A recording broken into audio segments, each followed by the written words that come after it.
Jifunze discipline kwa sababu unaona kwa nini Dj Dave anajaza sio tu kuhusu muziki lakini kuhusu vile vile maisha yake binafsi. Discipline, no scandals, no what. Na kuna masuala mengine ya kujieleza kuhusu yeye mwenyewe, kuhusu talenti yake.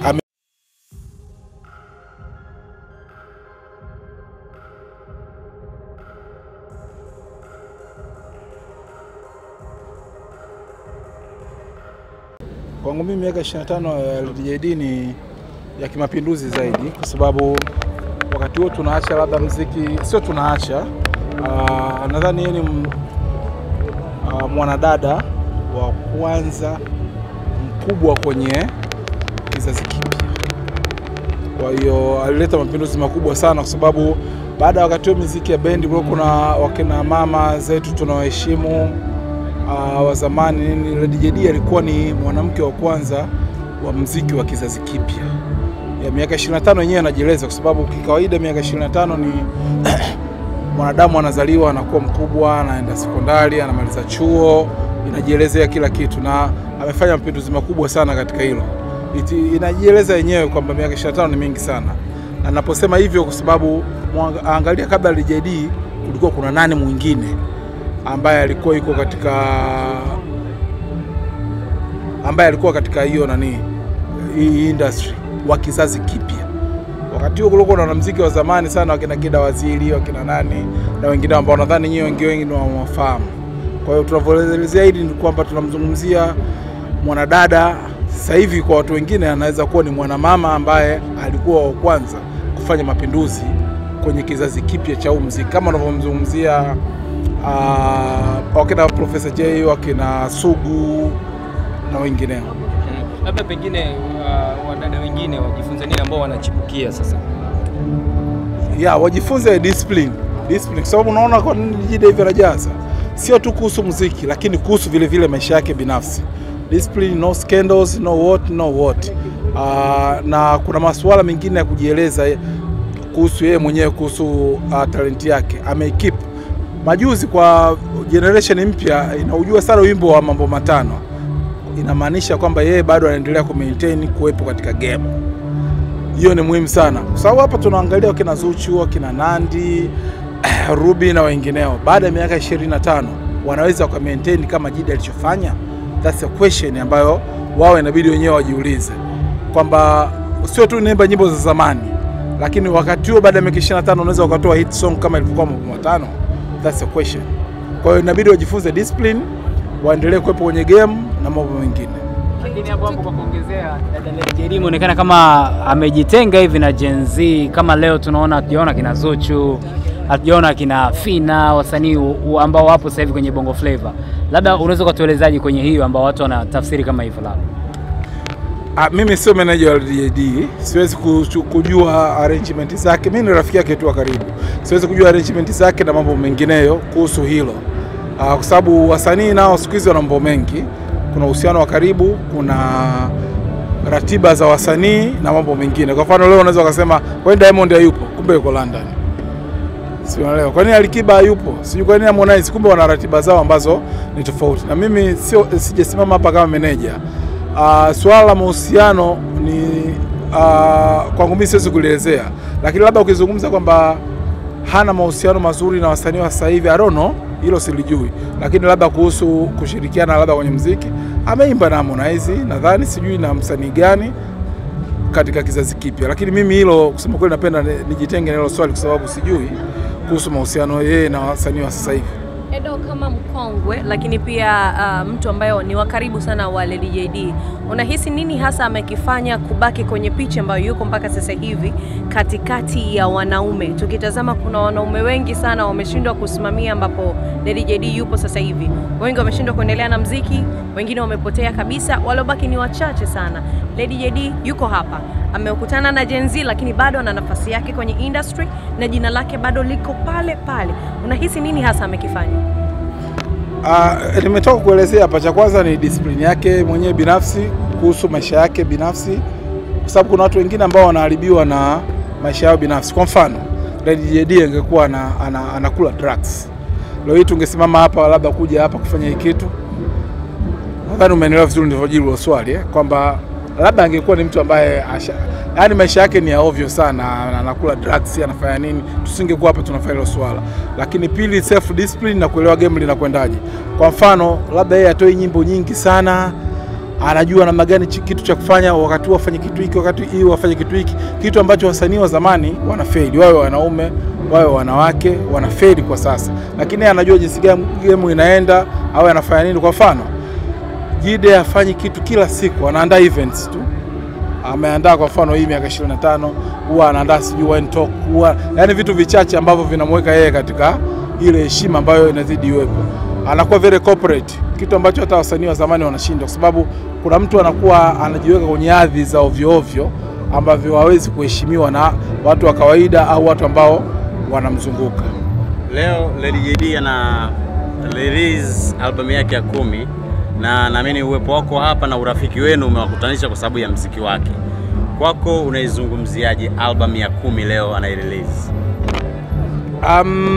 Nikizungumza kikawaida, rafiki yangu sitaki tu kumzungumzia Lady JD, jiulize wasanii wa sasa hivi watafika kwenye album za 10 wakiwa katika heshima ya kiwango hiki, parking zikiwa zimejaa magari.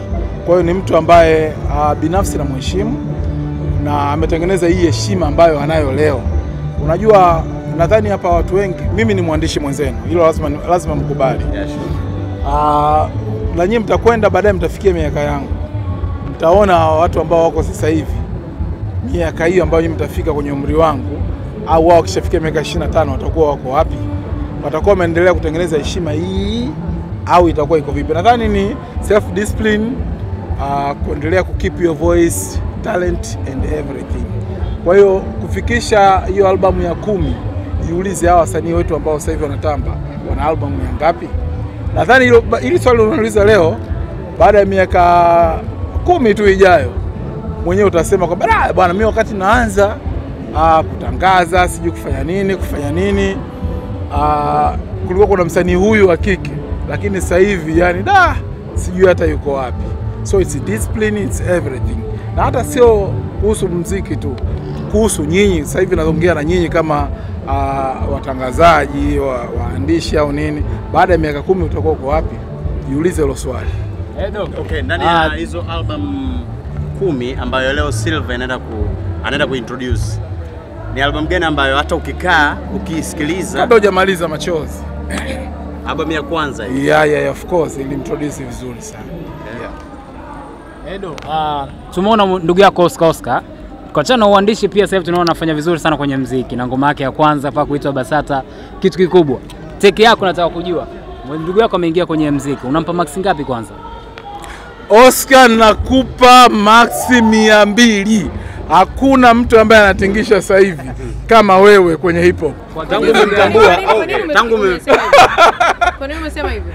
Kwa nini umesema hivyo? Tuna generation yetu ambayo ipo Gen Z, kuna kina Joh Makini wapo wanatikisa. Yaani Oscar alivyo. Yaani Oscar alivyo. Ameleta hip hop ya zamani kwenye generation mpya. Young Lunya usimtaje hivyo kwa sababu yeye ni generation mpya kwenye hip hop mpya. Oscar ametuletea ile ya zamani, ile kina Jemo, sio kina Professor J kwenye generation mpya. Tumsubiri jamani. Na mimi ndio manager wa Oscar. Na tuna show zinakuja. Kuna comment nyingi za jamii zinasema kwamba Oscar kwenye kuimba bado sana. Inaelekea nyinyi kama watu wa karibu mnamjaza hivi yani. Wewe unajua mpira? Nataka nikuulize hilo swali kwa maana ya kwamba kwenye muziki, kwenye football kuna divided opinion. Yaani watu wamegawanyika mawazo. Kwa hiyo tuendelee kumsubiri msanii wangu na atakuwa babu kubwa zaidi. Unaiona collabo ya Oscar na Lady JD? Hiyo ipo tayari ishafanyika. Tunasubiri collabo ya Oscar na Diamond. Wewe vimbora umechelewa. Swali langu ni kwamba ukiangalia muziki wake na Jenny ambayo tuko nayo sasa hivi, unafikiri unamuona wapi yani? No, unajua, alafu hiyo nataka niwaeleze, I'm very serious about this. Tusishindanishe generation. Hata wasanii wa zamani wanakosea sana sasa hivi kufanya collab wenyewe kwa wenyewe. This my take. Usijui umeelewa vizuri Usilinganishe hiyo. Wao mlinganishe Oscar na generation ya zamani. Sio ya sasa hivi. Kwa age nasema. kwa muziki wa sasa hivi wakina Nglunya wana swaga zao nini. Oscar amekuja ile kama ya kizamani, lakini ndio mwanamuziki mpya. Tangu umemfahamu ulitegemea hii kuiona labda pengine angefanya? Mimi naishi na Oscar kila siku, nilitegemea hilo. Lakini inasemekana kwamba Baba Levo anamwandikia sana hizi ngoma. Hapana, Oscar anaandika mwenyewe. Oscar anaandika mwenyewe. Ile ya kwanza ile Oscar anasikia Baba Levo sauti kabisa zile. Hapana. Kwa sababu Baba Levo ipo mwenyewe hajaiweza kihivyo, ameweza zaidi kwenye kuimba wala andikiwi. Tukutoe huko tukulete kwenye swala zima la dabi ya Kariakoo. Nazungumzia Simba na Yanga. Natamani uzungumze kidogo tu kwenye hili. Dabi imepangwa tayari ni tarehe 25 kama sikosei. Na kulikuwa kuna sintofahamu nyingi, mala Yanga wanaidai TFF, mala TFF wanasema Yanga wao ndo wanadaiwa. Maneno yamekuwa mengi sana. Tunatamani neno lako kidogo kwenye hii dabi. Nini hasa kilikuwa kinakwamisha dabi kuendelea? No. Kilichokuwa kinakwamisha ni ego. Ego ni kujisikia kwa hizi mbili kubwa, kwa sababu zinajua zimemiliki mpira wa Tanzania. Asa of course sijui imemalizwaje, lakini kiukweli kabisa ni kwamba kitu cha msingi bora mpira uchezwe. Kwa mfano sijui kama nadhani katika umri wako hujawahi kujua hilo. Hatuwezi kupata bingwa wa mezani. Yaani tumalize mechi zote. Tukishamaliza huyu ana pointi ngapi, huyu ana pointi ngapi. Hilo ndilo la msingi zaidi. Cha msingi kwangu mimi dabi ipo. Sio tu dabi na zile mechi ambazo hawa jamaa hawajamaliza. Hilo ni la msingi zaidi kuhusu hizo mechi. Kwa hiyo kwangu mimi mpira umeshinda. Mpira umeshinda kwa maana ya kwamba we have the match dabi Yanga against Simba, kwa sababu Yanga watakuwa wako home. Hilo ndio la msingi zaidi. Haya mambo mengine yote yalikuwa kuonyesha ubabe kwamba mimi naweza nisije uwanjani. Alianza kuonyesha Simba, Yanga akawa analipiza, na hata kwa mfano lisingeingiliwa kati. Nadhani mnanielewa. Yanga asingekwenda uwanjani na mechi nyingine ingepangwa, Simba asingeenda uwanjani. Maana ingekuwa ni muendelezo. Ingekuwa ni muendelezo wa ujinga. Kitu cha msingi ni kwamba mechi ipo, inachezwa, tumalize hapo. Tuendeni ndani.